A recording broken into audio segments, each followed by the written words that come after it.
ओम शांति। विचित्र लीला रचने वाले क्रिएटर महादानी शिव बाबा की 20 अप्रैल 2022 की मुरली से होमवर्क। आज बाबा कह रहे हैं कि यह बेहद का खेल बड़ा फाइन बना हुआ है। जो होता है वह ठीक।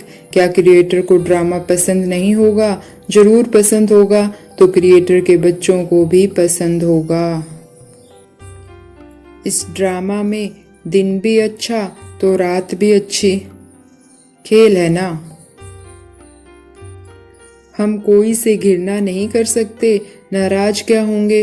ड्रामा में जो पार्ट मिला हुआ है वह तो बजाना ही है। बाबा कहते हैं यह सब आसुरी संप्रदाय हैं, इसमें घृणा की तो बात ही नहीं।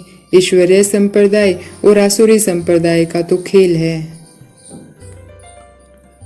तो आज हम सारा दिन इसी बात पर फोकस करेंगे कि इस ड्रामा में हर आत्मा का एक पार्ट है। ये ड्रामा बिल्कुल एक्यूरेट बना हुआ है, कहीं कोई गड़बड़ नहीं, कुछ गलत नहीं है। इस ड्रामा में सब एक्यूरेट है, फाइन है। तो अगर कोई आत्मा हमारे साथ गलत भी कर रही है तो वो गलत नहीं कर रही है। हमारी बुद्धि कहती है कि वो गलत कर रही है, लेकिन ये तो खेल है और इसमें कुछ गलत है ही नहीं। तो हम जहाँ पर भी हैं, जिस भी हाल में है, हमें वहाँ खुश होकर पार्ट बजाना है। पार्ट तो बजाना ही है ना। और जब कुछ गलत है ही नहीं, हमारी बुद्धि छोटी है, विशाल बुद्धि नहीं है, तो हमें गलत लगता है। हमारी बुद्धि दिव्य हो जाती है तो सब एक्यूरेट है।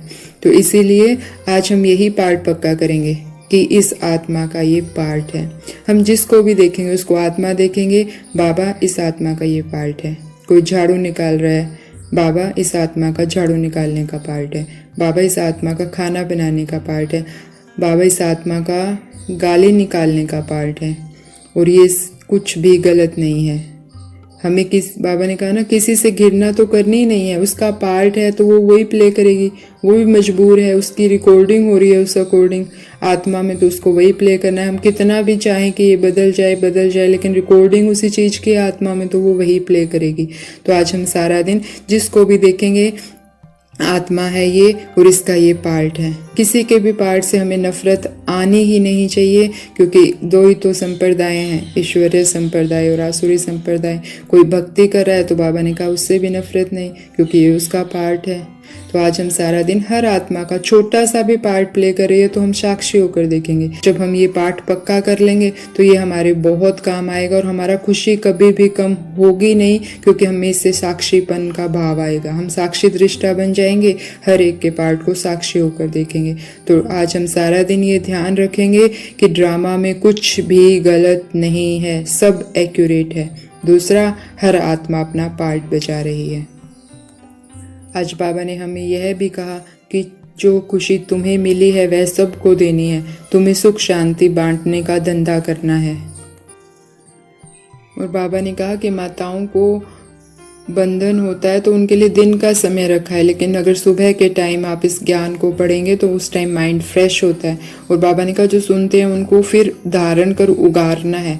तो हमें जो भी मूल्य की बात समझ आती है, हमें सारा दिन उसकी प्रैक्टिस करनी है, सारा दिन उसको उगारना है। और जो सुख शांति हम अनुभव कर रहे हैं, हमारी कोई भी परिस्थिति आती है, हम एक बात बोलते हैं, हम मेरा बाबा बैठा है, और हल्के हो जाते हैं। तो जो खुशी, जो सुख शांति हमें मिली है वो हमें दूसरों को भी देनी है। हमें अपना धंधा बना लेना है कि कोई भी आत्मा मेरे पास से खाली ना जाए। तो सुख शांति का एक ही रास्ता है, बाबा की पहचान।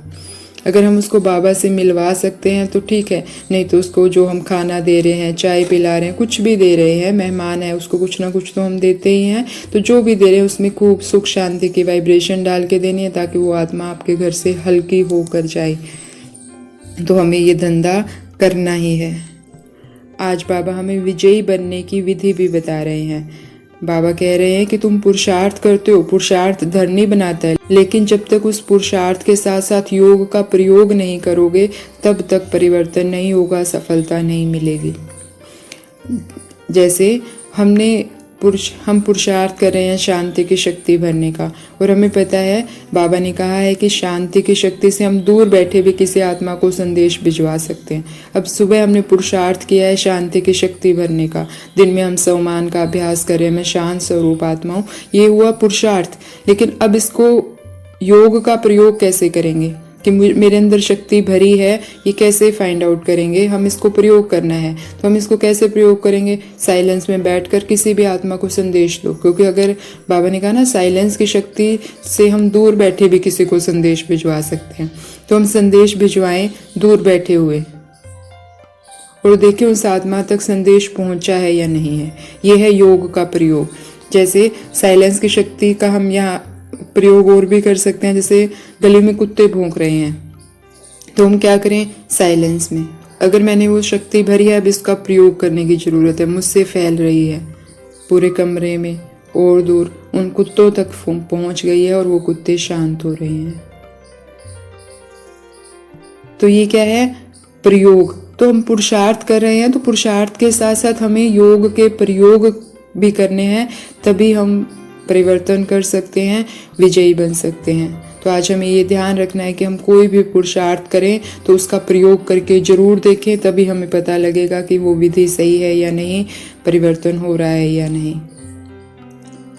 तो आज सारा दिन इस आत्मा का ये पार्ट है, ड्रामा में कुछ भी गलत नहीं है। तो ऐसी सेवा द्वारा पुण्य का खाता बढ़ाने वाली पुण्य आत्माओं को ओम शांति। शुक्रिया मीठे बाबा, शुक्रिया।